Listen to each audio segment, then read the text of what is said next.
L'invité extraordinaire. Premier soir de Hanouka après l'allumage des bougies, un invité entra chez un maître de maison et lui demanda « D'où provient ta subsistance ?» Il lui répondit « Je n'ai pas de source de subsistance permanente dans ma maison. Ma nourriture provient du monde. » Alors l'invité lui demanda « Qu'étudies-tu » Et le maître de maison lui répondit. Ils commencèrent à parler de choses qui sortent du cœur. Le maître de maison commença à désirer et à aspirer savoir comment atteindre et acquérir une certaine valeur sacrée. L'invité lui dit « Je t'apprendrai ». L'hôte, alors fortement surpris, songea que son interlocuteur n'était peut-être pas un être humain.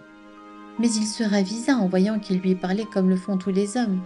Néanmoins, sa foi en cet homme se renforça immédiatement et il crut en lui. Il commença dès lors à l'appeler « mon maître » et lui dit « Avant tout, j'aimerais que vous m'appreniez comment vous respecter, et il va de soi que même de la sorte, je ne porterai pas atteinte à votre honneur, à Dieu ne plaise. Mais il est difficile à un homme d'être réellement avisé, et c'est pourquoi je voudrais que vous m'enseigniez l'attitude à adopter à votre égard. » L'invité lui répondit « Pour l'heure, je n'en ai pas le temps, mais à un autre moment je viendrai chez toi et je te l'enseignerai.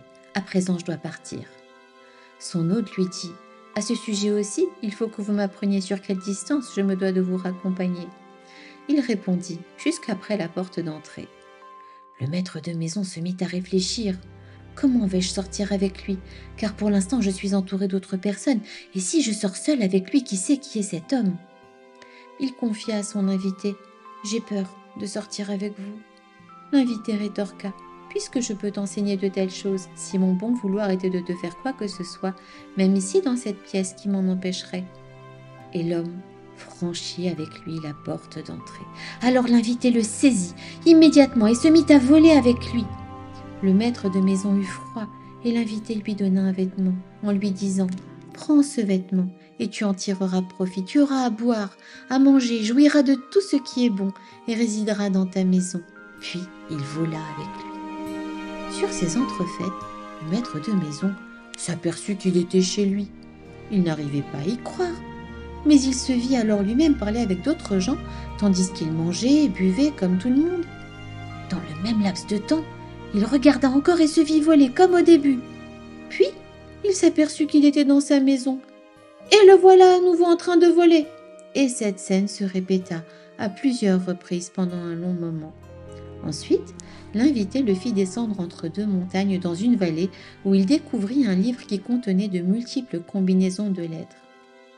Aleph, Zaïn et Chet qui est Dalet, et ainsi de suite. Et dans ce livre étaient dessinés des ustensiles dans lesquels figuraient des lettres. Ces ustensiles contenaient aussi les lettres des outils qu'on avait utilisés pour les créer. Il ressentit alors le désir irrépressible d'étudier ce livre. Puis il leva les yeux et remarqua qu'il était chez lui. Il détourna le regard et vit qu'il était là-bas. Il décida de gravir la montagne. Peut-être y trouverait-il un lieu habité. Une fois sur la montagne, il aperçut un arbre d'or, avec des branches en or sur lesquelles étaient suspendus des ustensiles pareils à ceux dessinés dans le livre. Dans ces ustensiles, il y avait les outils qui permettent de les fabriquer. Il voulut s'emparer des ustensiles, mais il en fut incapable, car ils étaient enchevêtrés dans les branches qui étaient elles-mêmes étroitement emmêlées. Soudain, le maître de maison s'aperçut qu'il était de retour chez lui. Sa stupeur allait croissante. Que lui arrivait-il? Une fois ici, une fois ailleurs, il n'avait qu'un désir, confier à d'autres ce qui lui arrivait.